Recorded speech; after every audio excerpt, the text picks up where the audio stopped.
Hello friends, welcome to பிளி cinemas. இன்னைக்கு நம்ம தமிழ் டப்பிங்ல தந்தி ஒன் யூடியூப் சேனல்ல ரிலீஸ் ஆயிருக்க இரவான் படம் எப்படி இருக்குன்னு பார்க்க போறோம். வாங்க வீடியோக்குள்ள போகலாம். இந்த படம் 2023 கன்னடால ரிலீஸ் ஆன ஒரு படம். இப்ப தமிழ் டப்பிங் வெர்ஷன் அவைலபிளா இருக்கு. இந்த படம் ஒரு பக்காவான ஆக்ஷன் த்ரில்லரா வந்திருக்கு. இந்த படத்தை ராம் சரகா டைரக்ஷன் பண்ணியிருக்காங்க. இதுல அவினாஷ், கார்த்திக், அத்விதி ஷெட்டி மற்றும் பல நடிச்சிருக்காங்க. இப்ப இந்த படத்தோட கதையை பத்தி பார்க்கலாம். படத்தோட ஆரம்பத்திலே பாத்தீங்கன்னா ஒரு நர்ஸை ஒரு கும்பலே சேர்ந்து கொலை பண்றாங்க. யார் அந்த கும்பல், அவங்க ஏன் உங்களை கொலை பண்றாங்க, அதே மாதிரி பாத்தீங்கன்னா பேரலா நம்ம ஹீரோ வந்து அவங்க அப்பாவை இழந்துட்டு அவங்க அப்பாவை யார் கொன்னாங்க அப்படின்றத தேடிக்கிட்டு இருக்காரு. அவங்கள பழி வாங்கணும் அப்படின்றதுக்காக. அப்படியே பேரலா பாத்தீங்கன்னா ஒரு பிசினஸ் மேன் ஆசிரமத்துக்கு எல்லாம் பல கோடி ரூபாய் உதவி செஞ்சுக்கிட்டு இருக்காரு. இவர் ஏன் பண்றாரு, எதுக்காக பண்றாரு, இவங்க ரெண்டு பேருக்கு என்ன லிங்க், கடைசியில என்னதான் ஆச்சு அப்படின்றது தான் இந்த படத்தோட முழு கதையே. இப்ப இந்த படத்தோட பாசிட்டிவ் பத்தி பார்க்கலாம். பாசிட்டிவ் பொறுத்தளவு பாத்தீங்கன்னா தமிழ் டப்பிங் ஓரளவு ஓகேவா பண்ணி கொடுத்திருக்காங்க. அதே மாதிரி பாத்தீங்கன்னா படத்தோட ஆரம்பத்துல சஸ்பென்ஸ் ஃபேக்டரோட படத்தை ஆரம்பிக்கிறாங்க. அது பார்க்கறதுக்கு நல்லாவே இருந்தது. ஆனா போக போக அந்த சஸ்பென்ஸ் எல்லாம் சுத்தமா ஒர்க் அவுட்டே ஆகல. எல்லா சீன்ஸுமே பிரெடிக்டபிளாவா ஆயிடுச்சு. அதே மாதிரி பாத்தீங்கன்னா டெக்னிக்கல் ஆஸ்பெக்ட்லயும் படம் பயங்கர ஆவரேஜா தான் இருக்கு. பிஜிஎம் பொறுத்தளவு ஓரளவு ஓகேவா இருந்தது. சினிமோட்டோகிராஃபி அங்கங்க நல்லாவே இருந்தது.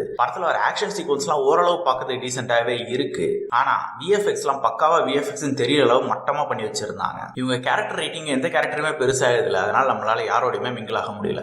பெர்ஃபார்மன்ஸ் வைஸ் பார்க்கும்போது எல்லாருமே ஓரளவு ஓகேவான பெர்ஃபார்மன்ஸ் கொடுத்திருக்காங்க. ஆஹா ஓகேலாம் சொல்றதுக்கு ஒண்ணும் கிடையாது. இவங்க ஸ்கிரீன் பிளே வைஸ் பாத்தீங்கன்னா பயங்கரமா சொதப்பி இருக்காங்க. ஸ்டார்டிங்ல ஒரு இன்ட்ரெஸ்டிங்கான ஸ்கிரீன் பிளேல ஆரம்பிச்சு ஆனா போக போக அவங்க இஷ்டத்துக்கு எங்கெங்கயோ போயிட்டு வராங்க. எல்லா சீன்ஸுமே கிட்டத்தட்ட பிரெடிக்டபிளாவும் லேகிங்காவும் தான் இருக்கு. குறிப்பா கிளைமேக்ஸ் எல்லாம் நம்மளால ஏத்துக்கவே முடியல, அந்த அளவு பண்ணி வச்சிருக்காங்க. ஒரு நாளா பாத்தீங்கன்னா இது ஒரு பிள்ளையார ஜன படம் தான். வேணும்னா ட்ரை பண்ணி பாருங்க. என்ன வீடியோல சந்திக்கலாம்.